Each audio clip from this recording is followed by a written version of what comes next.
Bracing 101. So the reason we're so obsessed with being able to breathe with your diaphragm is so you can brace with your diaphragm.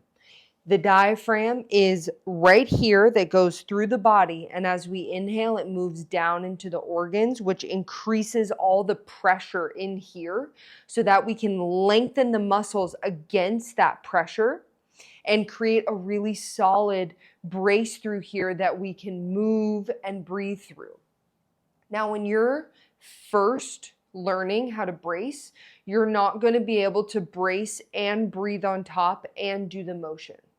So once you get to a baseline level of being able to breathe with your diaphragm, we're going to teach you how to brace, and you're going to use that brace without trying to breathe on top of it. Okay? And this isn't going to be that way forever. We'll move through this, right? But what this looks like, I'll just show you because it's, visual is way easier. So, breathing with the diaphragm is taking in air slow enough that you can feel this muscle descend. It pushes the belly, the sides, the back, and the pelvic floor out when that happens. You're going to do that, and then you're going to gently almost tighten out against that. So it's like you're visualizing that there's a balloon all through here, and you're just making the outside of the balloon taut.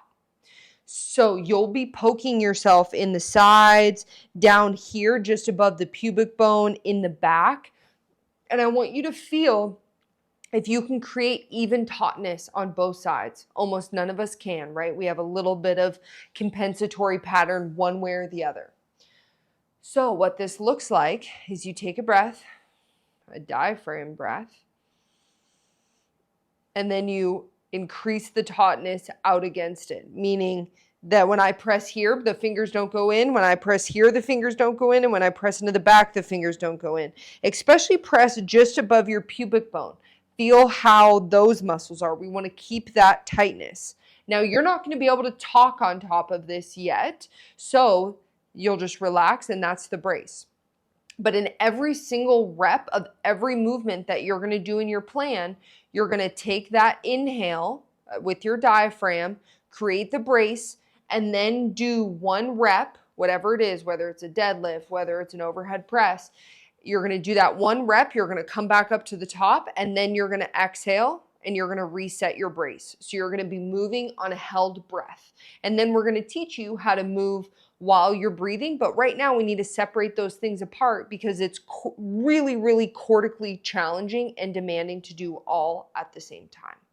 So this is how you learn how to set a brace. And you can practice it here. You can practice it on your back. And then you're going to practice it in with all of your other movements.